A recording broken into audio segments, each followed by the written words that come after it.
Podcasting from the Chicagoland area, this is Game On with Jackson Stuart, where we discuss men's lifestyle, focusing on sex, fitness, relationships, business, and more.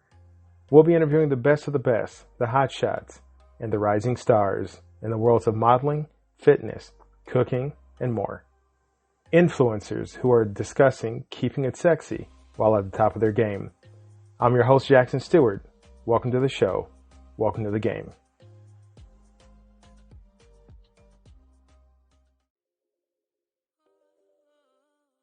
Oh, okay. So let me go right now. Okay. This is Melody, and you're listening to. Wait, fuck. This is Melody, and you're listening to Game On with Jackson Stuart. This is Trinasia, and you're listening to Game On with Jackson Stuart. Good people, sexy people, welcome to another podcast of Game On with Jackson Stuart. I'm your host, Jackson Stuart, and as always, I greatly appreciate you all taking time to give us a listen. Tonight's episode is Ask Jack. It's the first of what I'm sure will be many episodes where I read your questions and hopefully give you an answer that you can take and use going forward.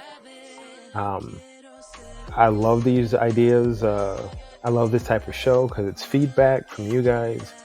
Lets me know you're out there, lets me know you're thinking, and lets me know that you're trying to level up the game. That's what it's all about. A couple things before we get started. Feel free to catch us on, we're everywhere now. Twitter.com/Game On with Jack. Facebook.com/Game On with Jack. Patreon for all the things that are too hot to put on the podcast. Patreon.com, you guessed it, /Game On with Jack. Follow me on Instagram, which is still Jackson Stuart 2. And like I said, you can always catch the show by just going to GameOnWithJack.com. So let's jump right into it. Like I said, tonight is Ask Jack. I'm going to go through your questions. We got a ton of questions in. I won't get to all of them tonight, but we're going to roll them over to another episode real soon. We've got exciting guests coming up over the next few weeks, so hang in there and your questions will get answered over the next few weeks. So we're going to jump in it. First question is from Log333. Some of these are usernames. Some of these are, people actually put their name in there, but I use usernames to make people feel comfortable. First question. Do you have a favorite guest? That is a great question. And the answer is, yes, all of my guests have been my favorite. And that's not a bullshit answer. And once again, forgive the sniffling and stuff. Allergies are kicking my ass. I legitimately and sincerely enjoy every guest that I've had. And that's a true blessing when you interview people or, talk to people for a show or for an article or what have you. You could be interviewing somebody and they're terrible, they're rude, they're terse, they're an asshole. Every guest that we've had has been absolutely amazing. With editing and so on, you guys don't hear the pre-show talk and the post-show talk where, the guest and I just kind of get a feel for each other. But it's been priceless, just talking to so many amazing people from varied walks of life, but they all have so much in common. Like we've had, chefs and cam models and rappers and actresses and actors and fitness experts and mental health experts and relationship coaches. And they all share just this amazing work ethic, this dedication to being the best in their field, to being true players. So, every guest is my favorite. I really cannot, pick one guest as being better than the other because they've all been amazing. So I appreciate the question. Thanks for listening. Next question, an anonymous question. What is it like to do a podcast? It's a lonely business. No, it's a blast. If I didn't have a good time doing it, I wouldn't be doing it. Life is short. I try and only do things I enjoy. Um, it's work. Don't get me wrong. Most of the work is trying to schedule guests. I'm selective on who I reach out to. Once we connect, we got to find the time and the place, and we got to vibe, and we got to talk, and so that's probably the toughest part. But doing a podcast, I think is you have to think on what is the message you want to give to the listeners. What's the experience you want them to get? What's the experience you want your guests to get? I always tell every guest, my job is to not only portray you as you are and quote unquote in a good light, but also to make sure you have a good time. So when we're done, you want to come back. And every guest has echoed that sentiment that they would love to come back. And some guests have come back. So podcast is scheduling. It's coming up with questions. It's researching your guests. It's very important to know who you're bringing on, so that you don't sound like you don't give a fuck, but that you know who they are. And I think every guest you have to have a legitimate interest in, and regardless of what they do, whether they cook, whether they dance, whether they act, whether they strip, whether they write or sing or whatever, you have to find nuggets about them that you are interested in, because that interest comes across in the interview. And I hope that that's been the case, because I've been interested in every guest. Miller Man, Jack, love the show. Thank you, Miller Man. I appreciate that. How do you get a stripper's number? How do I get a number? How do you get a number? Getting an exotic dancer's number or stripper's number is it's like trying to get a waitress's number. Everybody's been spitting game at this person for 8 hours before you got there. Now, that's not to say it's impossible, because sometimes you do connect with somebody in a field where they're constantly hit upon or flirted with. If you feel the connection, you can nowadays it's get the social media connection. If you feel it, if you feel that connection, I would say give it a couple of visits before you try and get the number. Let them become a regular. Let you become their regular, where they know, like, you walk in the door and they come over and there's like, boom, I missed you, I'm waiting to see you, etc. Don't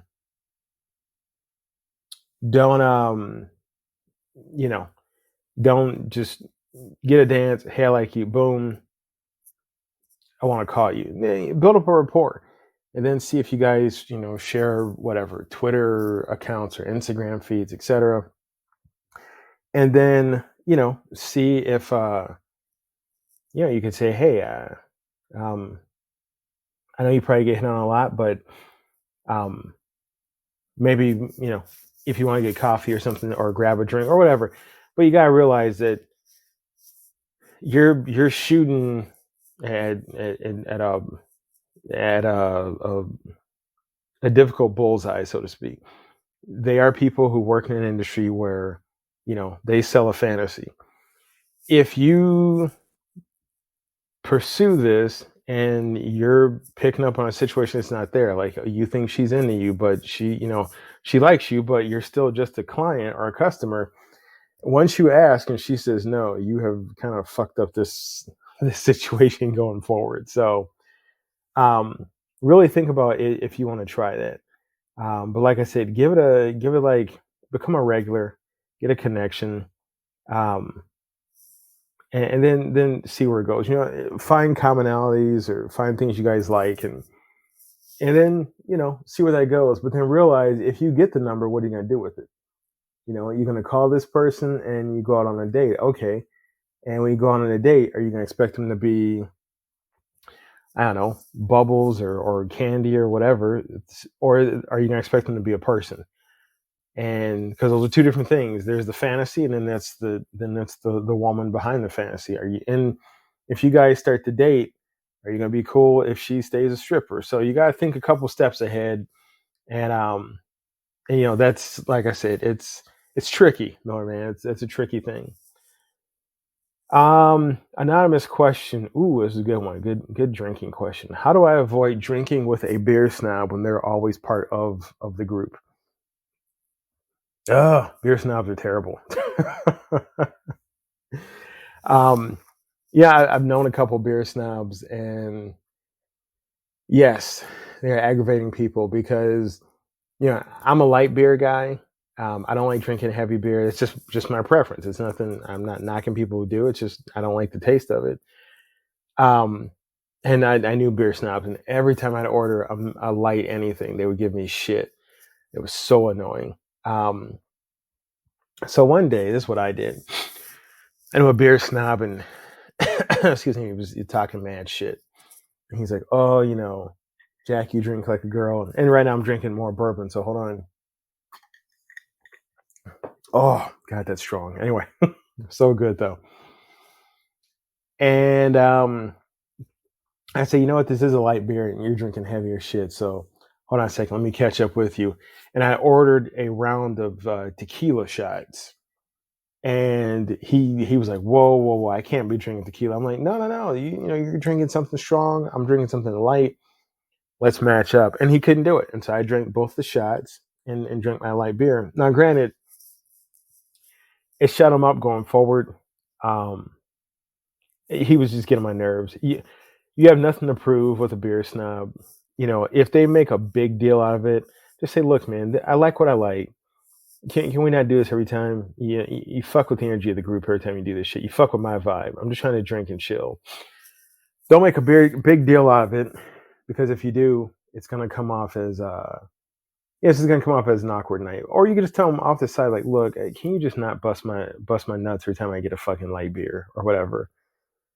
And most likely the person's just trying to be funny.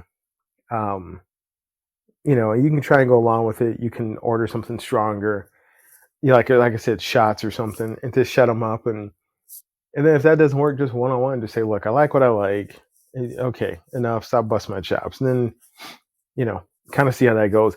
If they persist and they keep trying to make you the butt of the joke, maybe talk to whoever's inviting them and say, look, if you're going to bring this guy around, just either let me know so I don't have to put up with his ass, or just let him know on the side that, I'm about to have it out with him because he's fucking annoying, and to see how it goes. But,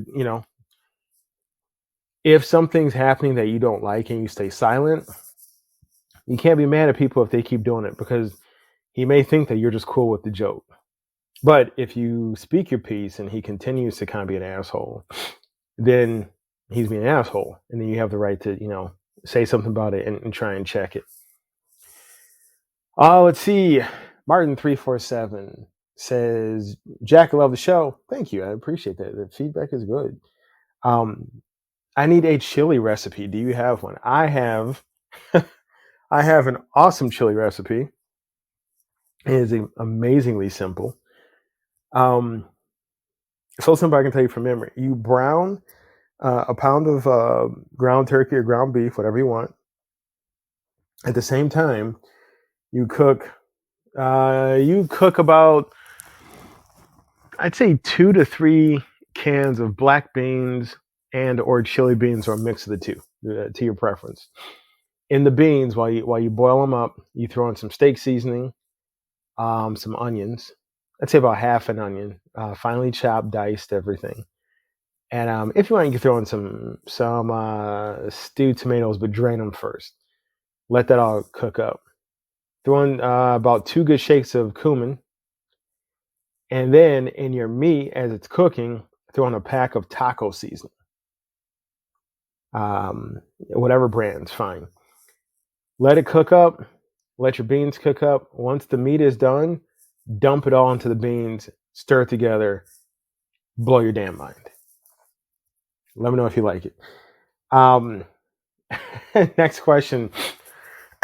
Excuse me, anonymous. How many shots should I do when I'm out drinking? And God, I'm sorry if I'm breathing into the mic. I think I heard that last week. I was like, oh man, I'm like a damn bog monster. It's the allergies. I'm like, I'm kind of congested, so I apologize. But anyway, how many shots should I do when I'm drinking? As many as you're comfortable doing. I like a rule of thumb is 1 shot or 2 shots less than my limit. When I go out drinking, I have shit to prove to anybody. I don't have to prove how many shots I can do. I did that in my 20s. What, Jack? You're not in your 20s? No, I'm out of my 20s. So usually I'll take a shot to take the edge off, a shot and a beer. If I'm driving, I have a rule like 1 shot, 1 beer means at least an hour and a half to 2 hours of sitting where I'm at, and a glass of water. So it all depends on what your tolerance is, but just try a shot and see how it feels. Sip the tequila, don't shoot it.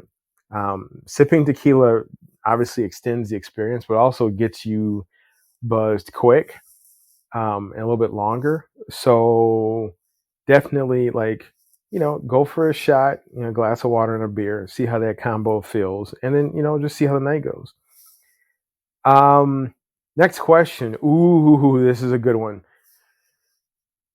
Should I ask out a coworker? If so, how? Oh, this is almost as bad as trying to ask out a stripper. Maybe worse. No, it's definitely worse.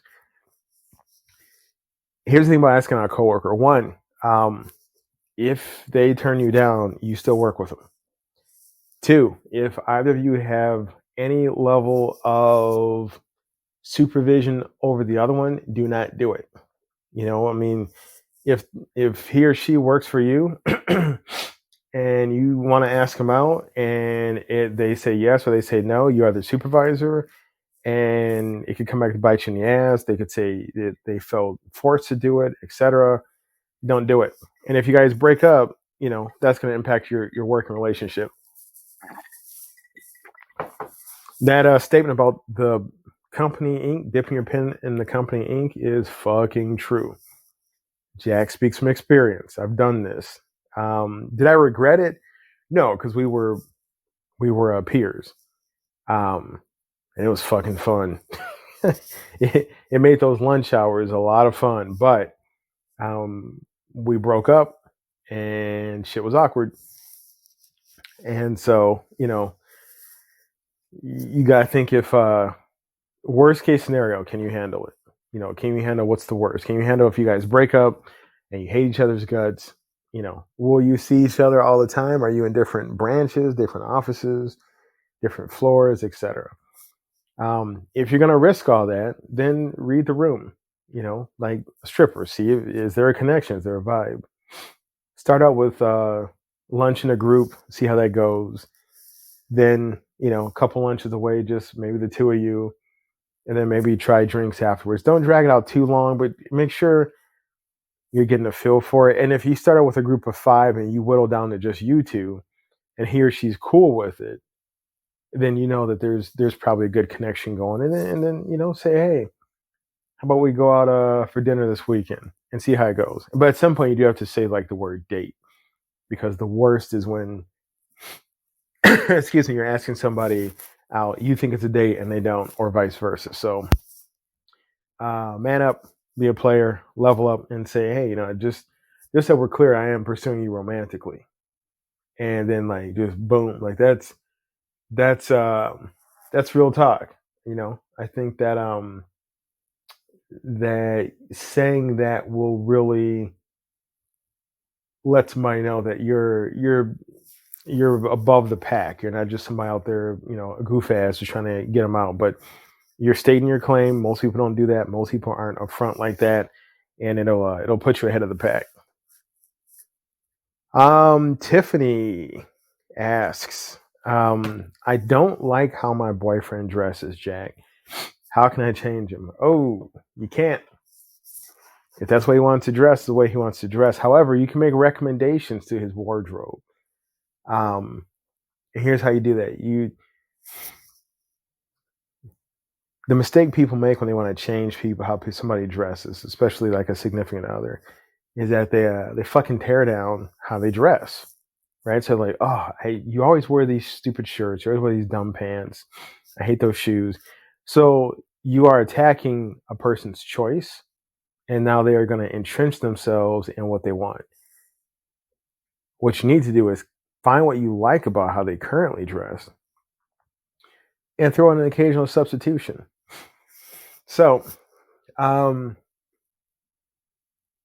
case in point, I knew somebody once who didn't like the fact that her guy always wore button down shirts, short sleeve shirts. He looked like Dilbert or some shit like that.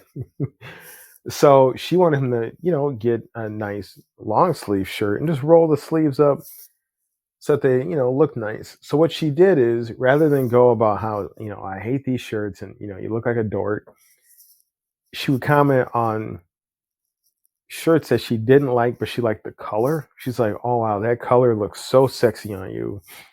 Every time you wear it, you're just fucking hot. And then she bought him, once she said that enough, he was feeling pretty good about himself, but he's feeling good about the way he looked in that color. So then she went on and bought him a couple of long sleeve button down shirts in that color. So by the time he got it, he was not substituting her choice over his, but he was adding something to his, his sexy arsenal. I'm sorry. So don't tear down how your boyfriend dresses. Compliment, and make him sincere. Like literally find something that you like about how he dresses, and try and throw in some changes based off of that foundation that you build. Next question, another anonymous. Guys, it's okay. I'm not going to tell people your secrets. Is it okay to go to a strip club alone? That's a good question. And sorry, just typing up something real quick. Yeah. And I remember my early adventures to a gentleman's club. I always had to go in a group because I felt kind of self-conscious, like, oh fuck, do I look like a creeper or something? And you really don't. And it happened when one night I was going to go out with some guys, and I was all set to go. I was all fired up, and at the last minute, everybody bailed on me to go. And a buddy of mine's like, I had a regular who I was dying to see again, and my buddy was like, "Dude, just fucking go." And I was like, "Man, but I'm by myself and everything." He's like, "Jack, drop your balls and go." I was like, "Fuck, all right." So I roll up in there, and excuse me, I looked around. There was a lot more cats by themselves than I thought. And a lot of these guys just look cool as hell. They weren't like in a weird ass like in a trench coat with a hat and glasses and looking like creepers. They were just guys that maybe they were getting off work. Maybe they were like me, like out with buddies who bailed or went different ways at the end of the night, or maybe they were just blowing off steam and coming up to get a drink and sit with a pretty girl. So yes, and you don't look as creepy as you think you do. If you do go alone, get a drink, lay back in the cut, chill out, pace yourself, and go back and listen to my strip club podcast and take notes. But yeah, it's okay. That's fine. One thing though, if going in a group, going alone should only benefit you. So I know some guys that have to go in a group because they have like either their moral compass is there in the group, or they've got somebody say, "Hey man, I'm cutting you off. You told me to take all your credit cards because you go fucking nuts." So make sure that when you go by yourself, set a budget, set a drink budget. Like I'm only gonna get like one beer or whatever, and then stick to it. Because when you're by yourself, and you're in an environment that's designed to get money out of you. So make sure you can hold your ground. HR 311 says, "I'm thinking about going back to the gym. Any recommendations?" Congratulations on that, especially coming out of a pandemic where gyms have been closed or greatly limited. First and foremost, go get a physical. If you have not had one, make sure you are healthy, because a doctor's advice is much better than my advice. But go and make sure you can work out. Don't get in the gym and try and He-Man it, or run a marathon and you haven't been in the gym or on the treadmill in like a year and a half. Get checked out. Once that you get the green light for that, go to a gym, talk to the the staff there. They might have a back from pandemic workout program or something. So until you get comfortable again, even if you're a gym expert, like you used to work out all the time, but you kind of took a break, hit the experts, get a physical, talk to a doctor. Excuse me. Then when you get there to the gym, talk to someone there and get a program. And if they don't have like a class or something, get like a program built towards you, so that way you don't get hurt. That way you don't fucking kill yourself in the gym, and that you will be in a workout routine that not only is safe but also gives you gains, and that's important. Last question, Jack. What has been the wildest moment on the show?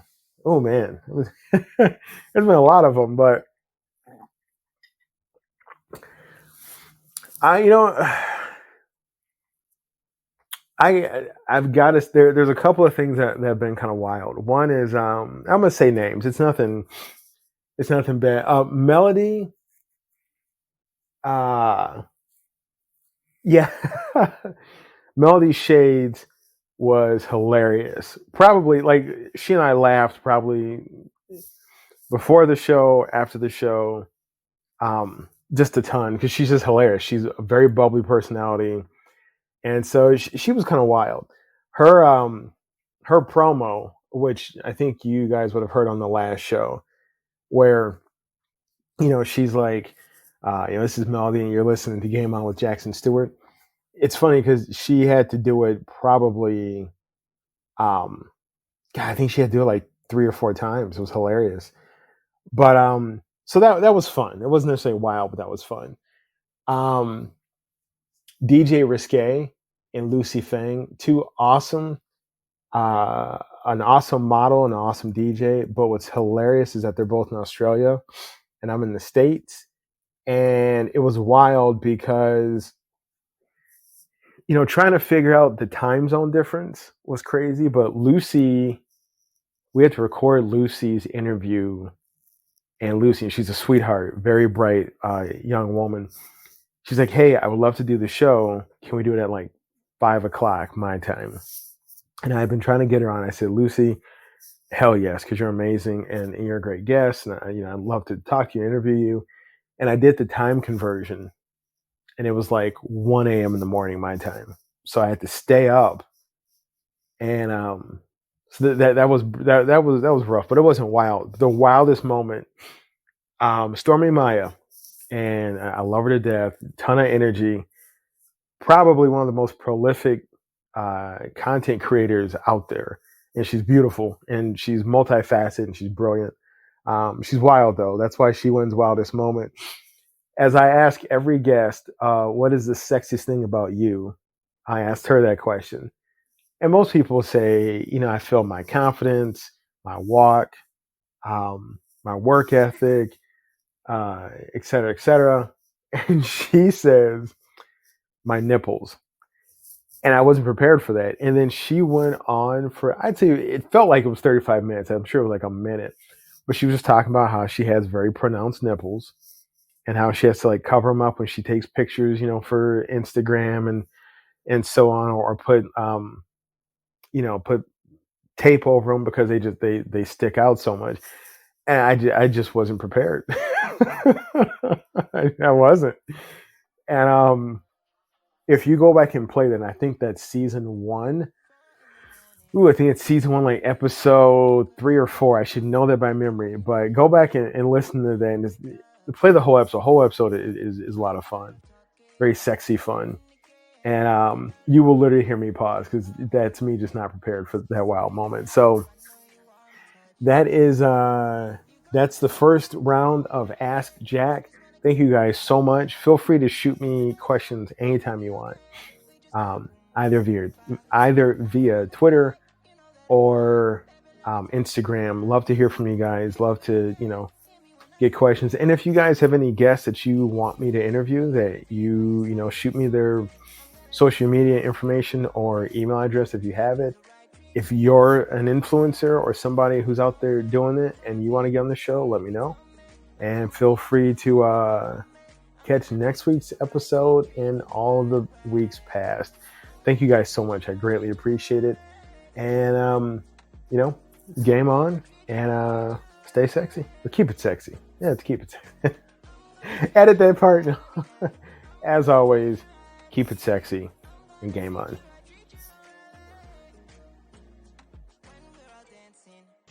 What if you could be a better player? for the cost of one more cup of coffee a month. Get access to a growing library of lit erotica, behind-the-scenes action, and player's guides with tips on drinking, cooking, fitness, dating, sex, and life after dark. Low tier rate while offer lasts. Patreon.com, Game On with Jack.